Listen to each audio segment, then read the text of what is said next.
Welcome to Designing in Color's 2020 webinar series, Deco Griot. Today's episode is Self-Care versus Sacred Space. Each episode of Deco Griot explores different stories of Black and Brown people, especially during these pandemic days. We're so honored to be able to feature guests who have graciously agreed to share their time, expertise, and wisdom with us. I'm honored to introduce today's guest, the master barber, entrepreneur, community activist, and visionary, Bruce Waite.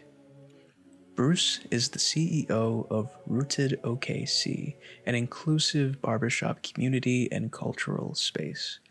Along with pioneering Oklahoma's first self-sustaining mobile barbershop, Bruce also serves on the Oklahoma Barber and Cosmetology Board. He's also the co-founder of Cut It Forward, a nonprofit dedicated to providing hair care for fostered and adopted youths of color, as well as the founder of the Hair Collaborative, providing free barbershop services to homeless patrons. Bruce, it's such an honor to sit down with you. Myself, Deco, and our network are just so glad to have you here with us. Thank you for taking the time to speak to me today. Thank you. Thank you so much for having me, Ruben. I really appreciate it, man. One of the things that struck me when I kind of read about you is how vital the community is to you and to your vision. Can you describe where that foundation of social advocacy and community outreach came from? So it was an experience that when I was working at a barbershop, we're kind of on a particular, like kind of in the hood, if you will. You know, we're on a rougher side of town.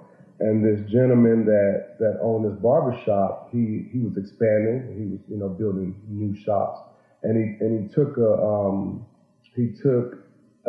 built a barbershop on another side of town, and it was a more predominantly Caucasian, more wealthier side of town, and naturally, when he built this new barbershop, it was really nice. I mean, it was really, he really scaled it up a notch. But the shop that we were in was kind of run down and beat up, and that just really made me think about what we're providing and who deserves what we're providing in that space, and that really kind of in my later years and right before, because this was right before I started my mobile barbershop venture.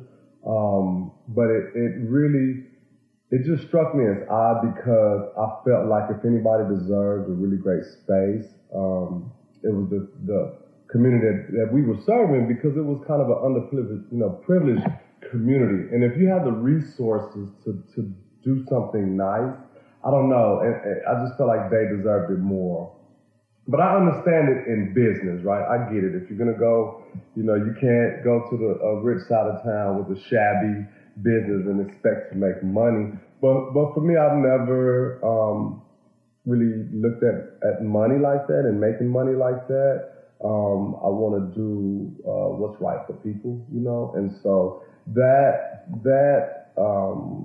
really encouraged me to be more focused on community after that, so with being a young adult and being able to understand what was going on in the barbershop, and then that one experience of what that barbershop owner did just really changed the direction of where I felt the barbershop should go and what it should look like and what it should feel like. And so that's kind of what did that for me.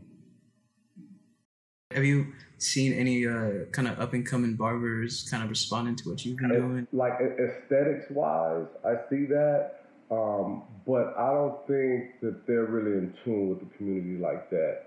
I think unless you take, it's a very delicate balance, because you have to take that business perspective and not put so much importance to that. But that's hard when you're a business owner. You have bills. And you have to maintain, a lifestyle. We just recently raised increased our prices of our haircuts, and pandemic, I think there was a lot of memes and a lot of things going around about barbers and pricings and things like that. And we decided to raise our prices, coming out of this pandemic, which was a tough decision. But I want to do it now than later.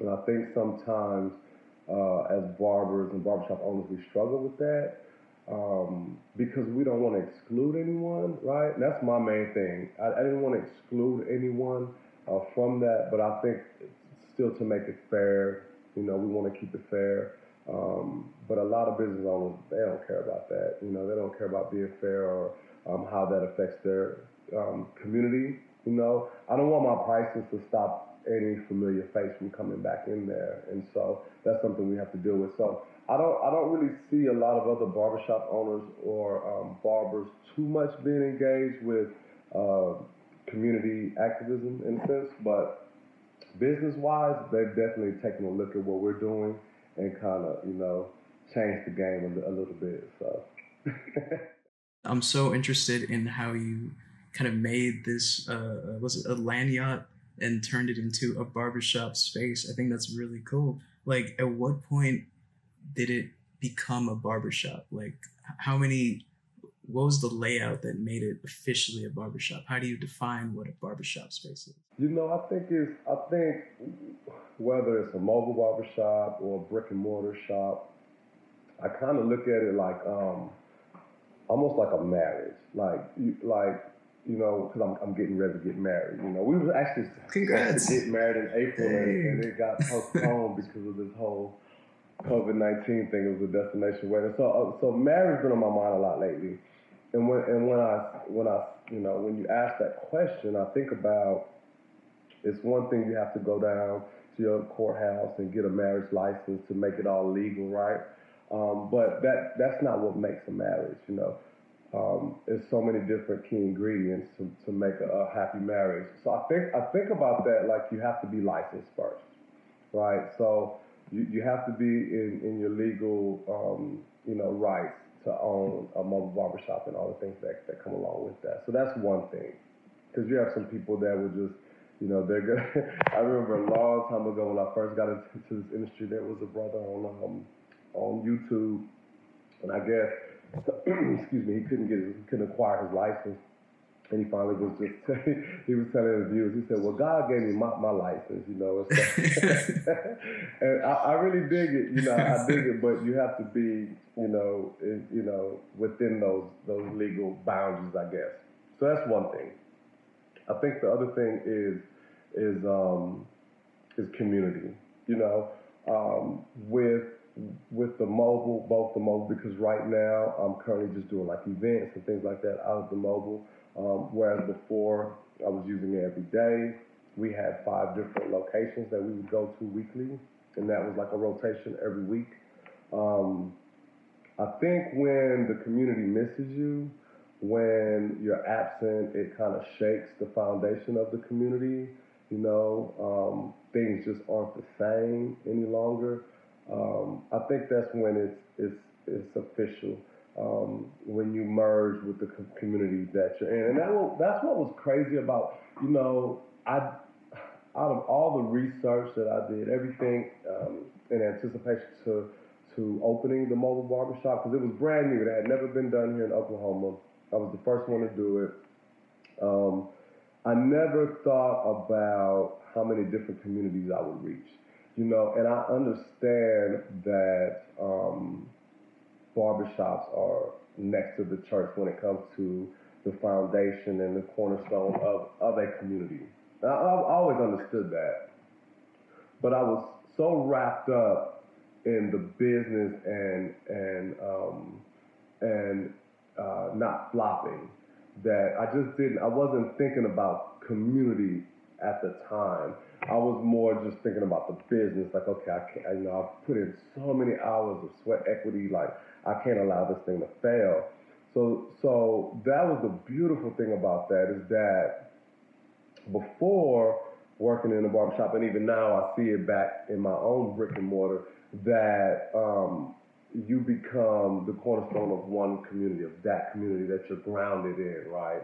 But because we were in 5 different communities, then we were able to establish relationships in each of those communities, and that was something that hadn't been done before.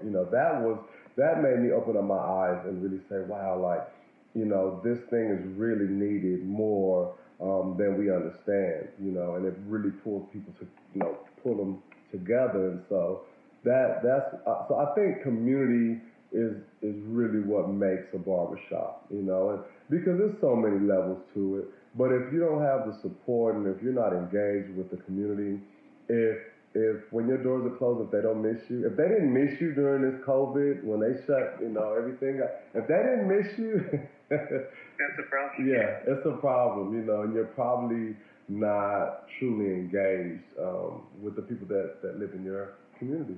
So I would say community. I know you've recently started doing artists in residence, and you've kind of turned the barbershop into also a museum space. And I think that's kind of amazing. It's like, how is the barbershop able to be so many different things? It's like a cultural nexus. What are your thoughts about that? I didn't want to do the typical posters or your sports, MJ on the wall or Magic Johnson on the wall. And that's cool. I dig that, but I wanted to be more intentional. I love the arts. I'm a big arts person, a big arts fan, and so we have a lot of friends that are in that art world. And with hanging with people and understanding that for a lot of brothers and sisters and folks of color, that it's very hard to break into different museums and just to really have your work, to have exhibits and private things like that done. And so it's really hard, especially in a state like Oklahoma. And we're up and coming artsy type of state, especially in Oklahoma City. But we understood the hardship that they were dealing with. And so it was just like a no-brainer for me. I was like, oh, if I can create some type of program to really help them out. And that's what we can. And it's not, the artist in residency program in the true sense of what it means is to like really have a space for artists to come and do their work. So in the true sense of what it means, at the time I didn't really understand what that meant.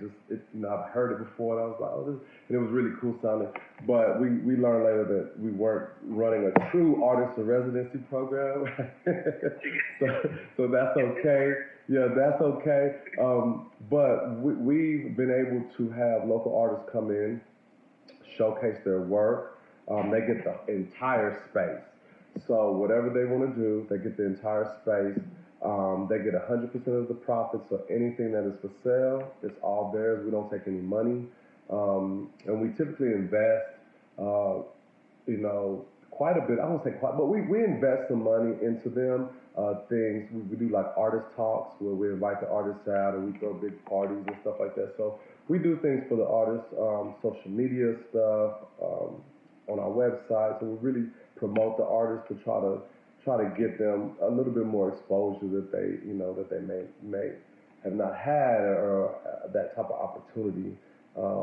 Because some of these artists are amazing and they just need an opportunity, they just need a place to showcase their work, and I have the space for it. And so just being intentional again, just really being intentional about the things that I do with that space, and I think that's kind of what separates me from a lot of other places as far as the engagement that I have with my, community. So it's been fun. We've been getting a lot of support. And so there's people not really doing that. They're not thinking out the box, and we're used to, a traditional way, I guess, of the barbershop space is supposed to look. And it doesn't have to look like that. It doesn't have to be like that. It could be more. So how do you see the barbershop kind of typology in like 10 years from now? Like, how's it going to keep evolving? I think that's a really good question. I really like that question. I think that if especially the black barbershop, if we don't really make some really tough decisions on cultivating the spaces that we have, and I mean like completely starting over, like fresh dirt fresh seeds, like truly think about cultivating our spaces and what we have. I think that we'll lose it. I think that we won't, it won't be any room for growth. And I think we'll become stagnant. And I think we'll really lose it because right now, like barbering, especially what we do, is really, really hot. It's really, really popular. You know, just like the music industry, hip hop industry, you know, and surprisingly, the barbershop industry is really segregated, you know, and not in like a negative way. It's just the way it is because you know, when you think about it, you have like your Hispanic barbershops, you have your Asian barbershops, your whites, your blacks, and typically because of the skill set, not knowing how to really cut ethnic hair or Hispanic hair, it keeps it segregated. It's not because the people don't want to, you know, interact with another race. I think it's because it's the trade itself. You know, if you want, you know, that type of haircut, typically it's someone that looks like you that can cut your hair. And so I think that has kept it very segregated. And while the industry have really made investments to move forward, it hasn't included the black barbershop. It's kind of left us out there alone. And we haven't made great investments in our own, you know, communities and barbershops. And so I really fear that we'll lose it if we don't do that. And the reason I feel we'll lose it is because right now we're hot. So right now everyone wants to do what we do and have that type of swag. And even, you know, to this day, I have a lot of establishments that reach out to me and they want me to come do a class and teach them how to do what I do. And I'm reserved about that because this is, you know, I feel like we have to hold on to our knowledge and to what we know until we can really benefit to the fullest from it. And we're not taking advantage of that right now. And then I think about like ownership of property. You know, I think about gentrification, you know, of establishments that we're in. Like we own businesses, but we don't own property, you know. And so I think that that's going to be important. If we don't learn to purchase property, commercial property, then eventually we'll possibly lose our establishments at the end. A lot of the first businesses that reopened were barbershops and salons.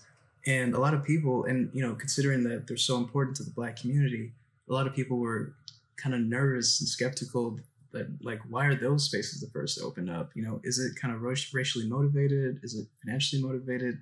Can you speak on that? Yeah, you know, it's really tough because, you know, I watched a lot of interviews, a lot of activists, a lot of brothers and sisters that spoke on that. I never, and I don't know if I just missed it, but I never saw the perspective of a barber coming from like Atlanta. I just didn't see that. Maybe it's I don't know if there's something out there and I just missed it. But I think about two things when I think about that. The first thing I think about is that we didn't receive any type of help. You know, a lot of the barbers and barbershop owners that are still behind the chair like myself. So a lot of my income comes from cutting hair. We are like contract workers, essentially 1099s, and so we don't receive unemployment. So besides the stimulus check, if you receive the stimulus check, you know, we didn't receive any type of assistance. And I know that there was an allotted amount of money for, you know, contract workers. And I reached out to a friend, and she explained it, that the money was there, but that they didn't have the system in place to distribute the money. So, like, literally, I know barbers that were out of work for 2 months, never received any type of assistance. And now that they're back to work, they're still trying to get some back pay. So I don't know if I guess they're trying to get unemployment for for that time that they were out of work. So I think about that. You know, we didn't get any help, and no one was throwing money at us help us to stay sustained. Um, so that's one side. So the other side of it is, when I think about black-owned businesses, I really only think about two. I think about the barbershop and the salon industry, the beauty industry, and then I think about the restaurant industry. And other than that, I don't know what we like, what type of ownership we have out there that's established and known. When I think about a black business, the first thing I think about is the barbershop.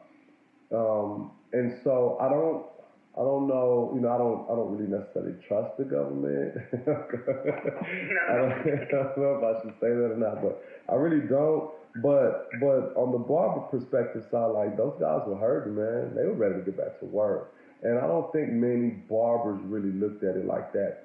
Another thing is, if you practice your safety and sanitation, we're really, barbershops are really can be really clean places. And I think for a lot of us, we have the knowledge and the tools to keep our barbershops clean. Barbershop is relatively a safe place as far as spreading disease or bacteria. And I think a lot of barbers know that. A lot of people don't really know that. A lot of people come in, clients, and they just trust us to do what's right. But we're trained in those areas. And so I think this allowed a lot of barbers, if they were kind of lax, to really step it back up and be safe. And, all over the country, we're facing like deregulation.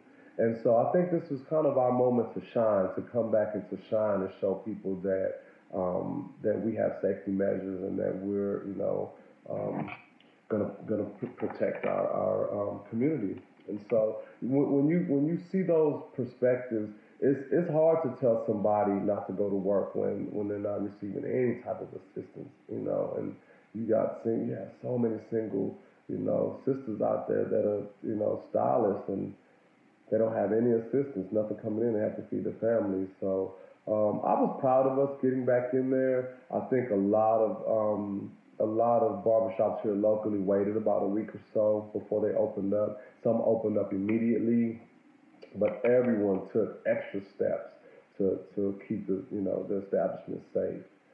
I wouldn't doubt it. I wouldn't doubt that they would be malicious to want to allow us to be the test dummies, if you will.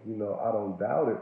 But when you're left with, do I feed my family or do I just, do I stay home? I think, barbers, and like I said, when you add the safety part of it, it made it easy. It wasn't like I had to go, work in a lab. I wasn't working in a lab that was testing COVID, and I didn't really have to be there. And so we took the necessary steps. And when you have the love of the community and you really are genuine and you say, hey, if you're feeling sick or you're feeling ill, please don't come in. Please reschedule your appointments. They will. They respect that. We asked our clients to wear masks, and we didn't have a problem with that at all. So when you have that appreciation from your community, it makes it a little bit easier too, and they trust you. So that's a tough one, though. That's a tough one, especially state stuff. Atlanta has, the black population here isn't as huge as it is in Atlanta. So I could see where that would be more impactful as well to our communities than it would be here. So that's a hard one. What was the coolest barber story you've had coming back? Like you said last week was popping off. Like, what was a moment that really like touched you? Like, man, I'm back. Maybe just the thing that struck me the most, I guess, the thing that I didn't really speak on, but that I just thought about is because one of the things that we did is that we required people to sit in their cars, like parents. If they wanted to, we created a space for them to sit at while the children get a haircut. But we're doing one at a time. So what parents were doing with older kids, 8, 9 years old, they would just send them in. And these are our regular clients, so they're used to it. But it was them wearing these masks. you know. And I mean, we all had on masks, and the adults had on masks, and you know, and I know that we understand that. But I wondered, I'm like, dude, I wonder if these children understand that. Like, I wonder if they really understand what's going on, you know, and I wonder if this is going to be their new normal. And you know, is this going to be, you know, just the way things are from here on out? You know, it was just the strangest thing. And so that, I would say, would be my barbershop story, because I've never seen that. I've never had that happen. And to have a barbershop full of, you know, people wearing their masks, it's just an odd kind of weird scene, you know. But it was necessary, and so. Bruce, thank you, man. I appreciate it. Look at me, man. I need a barber bad. Like, surviving. It's been rough.